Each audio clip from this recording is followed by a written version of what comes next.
नमस्कार, news one Hindustan देख रहे हैं आप। मैं हूं आपके साथ अक्षता रावत। चलिए रुक करते हैं खबरों का। विदेश मंत्री एस जयशंकर दिल्ली में भारत फिलीपींस राजनयिक संबंधों के 75 वर्ष पूरे होने के उपलक्ष्य में आयोजित कार्यक्रम में शामिल हुए। विदेश मंत्री एस जयशंकर ने कहा कि हमारे संबंध लोकतांत्रिक मूल्यों, बहुलवादी लोकाचार और आर्थिक समानताओं पर आधारित है। हम दोनों ही देश अंतर्राष्ट्रीय कानून, मानदंडों और नियमों को बनाए रखने के लिए गहराई से प्रतिबद्ध हैं। पिछले कुछ वर्षों से हमारे संबंधों में विशेष रूप से उल्लेखनीय वृद्धि हुई देखी गई है। हमारा रक्षा और सुरक्षा सहयोग भी आगे बढ़ा है।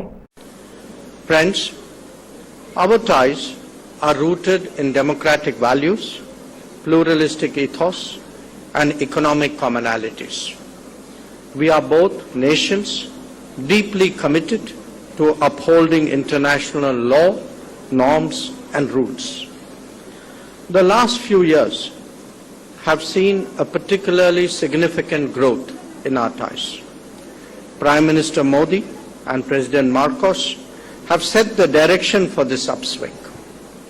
Along with Foreign Secretary Manalo, I have had the privilege of overseeing its implementation. Our trade today is steadily expanding, seeking to capture the potential provided by our high growth rates. Indian investments and projects in the Philippines have been robust and multiplying, especially in IT, pharmaceuticals, infrastructure, automobiles, textiles, and FMCG.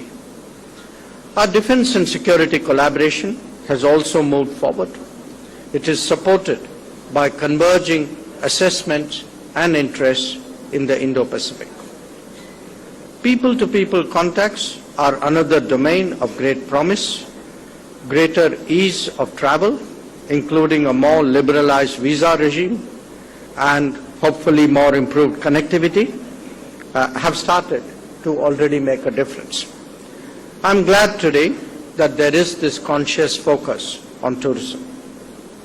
Friends, India's ties have found many expressions. India's friendship has found many expressions in respect of the Philippines. More than 1,000 Filipino nationals have undergone the ITEC training programs in India. We have also extended our quick impact projects to that country. Our relationship has also been a natural beneficiary of India's Act East policy. As we engage ever more closely with the ASEAN and nations beyond, let me recognize that the Philippines is the country coordinator for India. This important anniversary is both a celebration of what we have achieved. Bureau report, news one Hindustan, Delhi.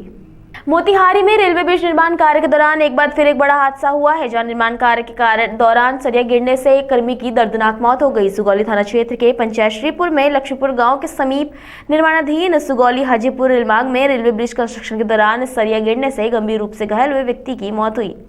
निर्माण स्थल पर साथ काम कर रहे कर्मी अजय कुमार अन्य कर्मियों के सहयोग से घायल को साथ लेकर पहुंचे।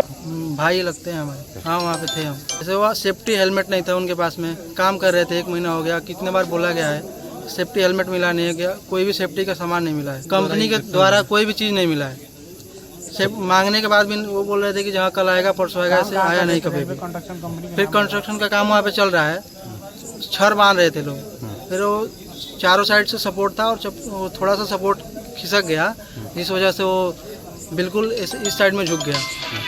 फिर भाग रहे थे वो, एक छड़ के चपेट में वो आ गए और एक आदमी घायल था। मांगा गया था, सेफ्टी हेलमेट मांगा गया था, कोई भी रिस्पांस नहीं मिला उधर से। कंपनी द्वारा कितने से सेफ्टी बेल्ट मांगा जा रहा है?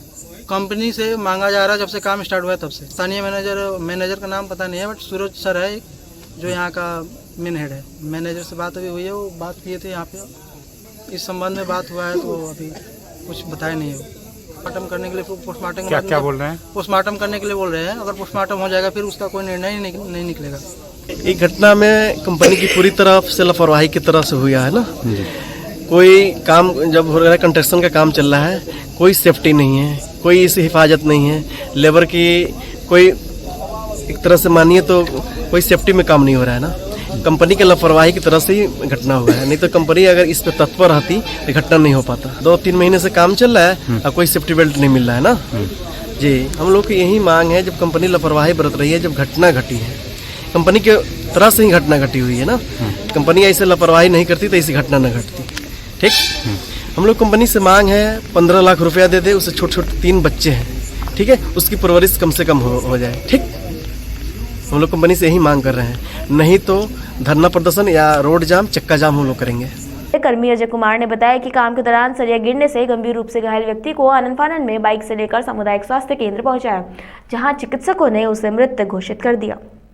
मैं उनका साला हूँ, गजेंद्र यादव। घटना के बारे में यही बताएंगे, जो काम कर रहे थे वही लगा है। शादी 2019 में हुआ है, 3 ठो बाल बच्चा है, सब छोटा छोटा बच्चा है सब। मोतिहारी से अरविंद कुमार की रिपोर्ट। हरिद्वार में सीजन का पहला घना कोहरा छा गया, जिससे सड़कों पर वाहनों की गति धीमी हो गई। कोहरे के कारण ठंड का एहसास बढ़ा, जिससे शहर में ठिठुरन महसूस हुई। हरिद्वार में इस मौसम का पहला कोहरा लोगों को सर्दियों के आगमन का एहसास दिला रहा है। कोहरे की वजह से दृश्यता में कमी आई है, जिससे वाहन चालकों को संभल कर गाड़ी चलानी पड़ी। यातायात पुलिस ने भी वाहन चालकों से अपील की कि वे सावधानी बरतें और वाहनों की रफ्तार नियंत्रित रखें। यातायात पुलिस ने कहा कि कोहरे के कारण दुर्घटनाओं की संभावनाएं बढ़ जाती हैं, इसीलिए वाहन चालक विशेष सतर्कता बरतें।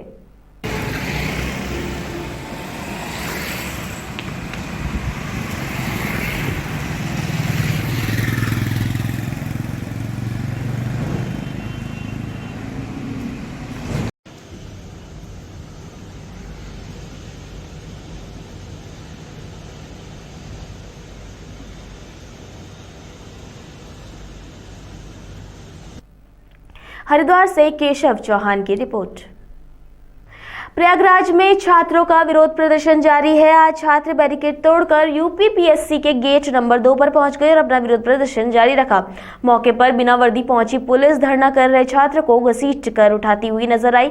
उत्तर प्रदेश लोक सेवा आयोग के बाहर प्रतियोगी परीक्षा के छात्रों द्वारा विरोध का एक अनूठा रूप देखने को मिल रहा है। प्रयागराज में विरोध स्थल पर छात्र ढोल, थाली, बोतल, बिगुल, टीन, डिब्बे और नगाड़े बजाकर अपनी असहमति जताते नजर आए। लोक सेवा आयोग उत्तर प्रदेश द्वारा आयोजित की जा रही पीसीएस व आरओएआरओ प्रारंभिक परीक्षा में मानकीकरण को लेकर छात्र जो आंदोलन कर रहे हैं, अब ये राजनीतिक होता जा रहा है। विपक्ष छात्रों के गुस्से को योगी सरकार के खिलाफ सियासी हथियार बना रहा है, जिसका फायदा विपक्ष को मिल सकता है। वहीं छात्र कहते हैं कि आयोग को आवाज के जरिए जगाने का एक तरीका है, ताकि वो बाहर आए और हमारी मांगे पूरी करे। क्योंकि जो यहाँ के अध्यक्ष है यूपीपीएससी के, उन्हें हमारी बातें समझ नहीं है, उन्हें हमारी ज्ञापन से कुछ फर्क पड़ नहीं रहा है। लेकिन ऐसा भी कुछ तो करना पड़ेगा, क्योंकि कान तक हमारी बात पहुँचना तो लग रहा है कि वो पहले बन के बैठ गए। आप वहाँ से आए होंगे, यहाँ तक अनेकों पोस्टर मिले होंगे संजय श्रीनेक की जानिब। एक विरोध का तरीका था और आपके आयोग, आप अध्यक्ष हैं, चेयरमैन हैं, आपके ही से हमें उम्मीद है कि आप आएंगे, मिलेंगे। आप मुलाकात तक नहीं करने आए। तो भगत सिंह ने कहा था कि बहरों को जगाने के लिए एक धमाका जरूरी है। तो एक हमारा ये आवाज के तौर पर एक विरोध का एक सांकेतिक प्रदर्शन है, वो हम लोग कर रहे हैं, जिससे कि श्रीनेक जी बाहर आए और हमारी मांगे स्वीकार करें। उन्हें कहने तक आवाज फिर भी नहीं जा रही है। ये सब तरीके हैं, इसी प्रकार से हम लोग किसी को नुकसान नहीं पहुँचा रहे, कुछ नहीं करवा रहे हैं, सिर्फ एक आवाज पहुंचाने की बात माध्यम है। आप आवाज सुन रहे होंगे, नारे लगाते लगाते हम लोग के गले बैठ गए हैं। लेकिन आप ये बात मानिए कि श्रीनेक जी का क्या ये नहीं होना चाहिए था कि आप बच्चों से आइए, बच्चे ही तो हैं, कोई आतंकवादी नहीं है, कोई दुश्मन नहीं, किसी के ऊपर कोई केस नहीं है, कुछ भी नहीं है। आप आइए, संवाद करिए कि भाई हमारी समस्याएं हैं, हमें परीक्षा देनी है, अगर हमारे हित की बात नहीं होगी तो हम कैसे स्वीकार करेंगे। बस यही करना चाहिए। हम लोग धरना देना है कि 1 डे 1 शिफ्ट में एग्जाम करवाए, बस इसलिए हम लोग यहाँ लगे और नोटिस लेके जाएंगे। यहाँ से हम लोग बिल्कुल बजा रहे हैं, अध्यक्ष जी को बाहर बुलाने के लिए बुला रहे हैं ताकि हम लोग को नोटिस दिया जाए। प्रयागराज के डीसीपी अभिषेक भारती ने कहा कि छात्र राज्य पीएससी के खिलाफ प्रदर्शन कर रहे हैं। छात्रों से अनुरोध किया जा रहा है कि वे संवैधानिक तरीके से अपना विरोध जारी रखें और उनकी मांगों को अधिकारियों तक पहुंचाया जाएगा। कल असामाजिक तत्वों द्वारा सार्वजनिक संपत्ति को नुकसान पहुंचाया गया और उनके खिलाफ मामले दर्ज किए गए हैं। वे छात्र नहीं बल्कि असामाजिक तत्व हैं, जिनका आपराधिक इतिहास है।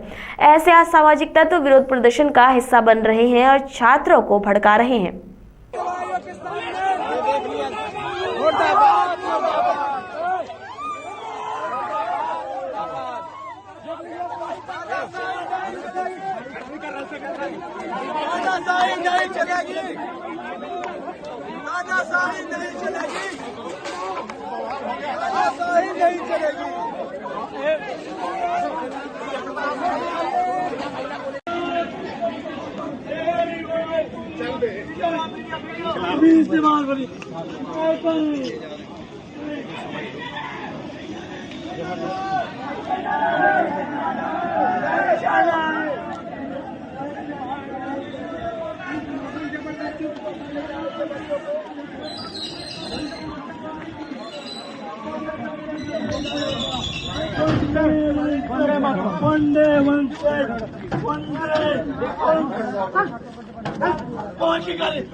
लोक सेवा आयोग के समक्ष कुछ छात्रों द्वारा जो है धरना प्रदर्शन किया जा रहा है कुछ एग्जाम्स को लेके।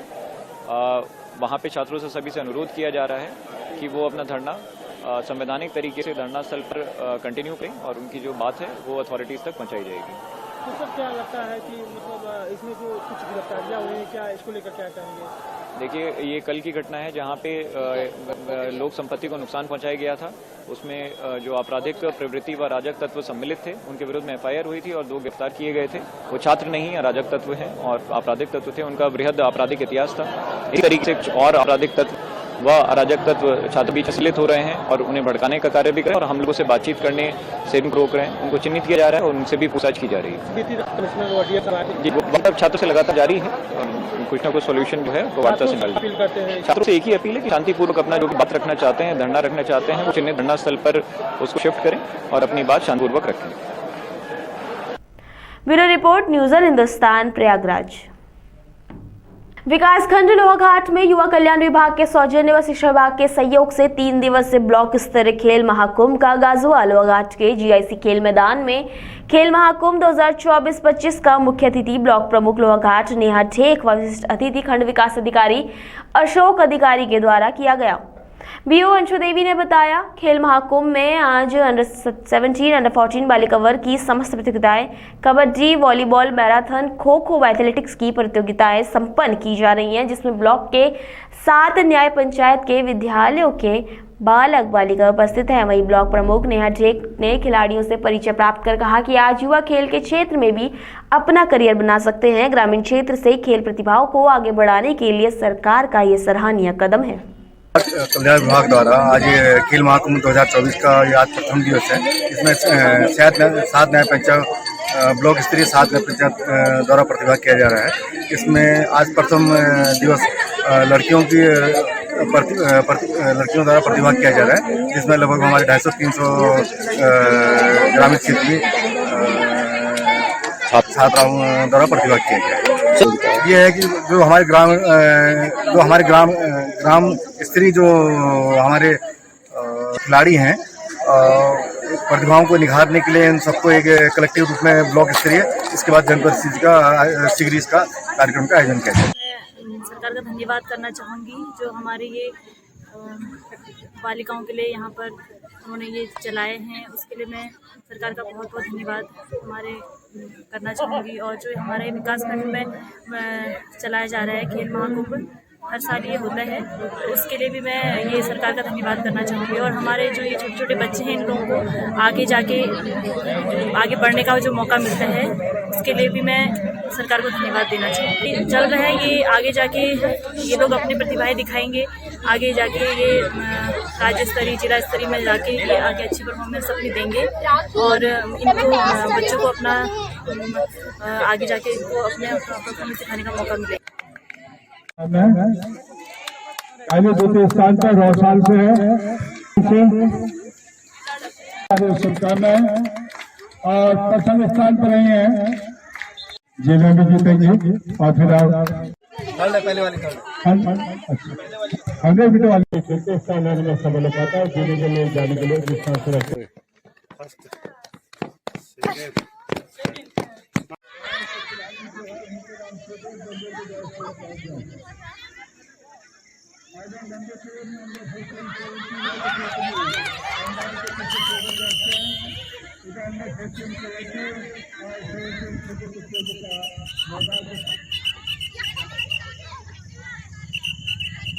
कुंभ विगत 2-4 वर्ष से जो प्रतियोगिता यहाँ पे चल रही है, युवा कल्याण एवं प्रधानमंत्री रक्षा दल जनपद चंपावत लोहाघाट के द्वारा विभिन्न वर्ष से जो आयोजित किया, इसमें सबसे बड़ा ये है जो हमारे ग्रामीण क्षेत्र के बच्चे हैं जो किसी संसाधनों के अभाव से विभिन्न प्रतियोगिता में प्रतिभाग नहीं कर पाते थे, उन्हें युवा कल्याण विभाग की ओर से यहाँ भोजन की व्यवस्था, आने जाने की व्यवस्था और उन्हें पुरस्कार के रूप में नगद पुरस्कार राशि और मेडल भी यहाँ पे दिए जा रहे हैं। और सबसे बड़ी बात यह है कि जब ये जिले स्तर में आते हैं तो उनके गांव से लेकर जिले तक आने जाने की व्यवस्था युवा कल्याण विभाग के द्वारा दी जाती है। और जब प्रदेश में जाते हो तो वहाँ इन्हें पुरस्कार राशि के साथ साथ बड़े बड़े पुरस्कार दिए जाते हैं, जिससे विगत वर्षों हमारी की 2 बालिकाएं स्कूटी जीतने में सफल रही हैं। और ये वो प्रतियोगिता है जिन बच्चों को कहीं पर अगर खेलने का स्थान नहीं मिल पाता है तो वो इसके युवा कल्याण और खेल महाकुंभ के माध्यम से वो अधिक से अधिक बालक बालिकाएं प्रतिभाग कर सकती हैं। और ये प्रतियोगिता अंडर 14, अंडर 17, अंडर 21 अलग अलग जो स्तर में होते हैं, उससे बहुत सारे खिलाड़ी को खेलने का मौका प्राप्त होता है।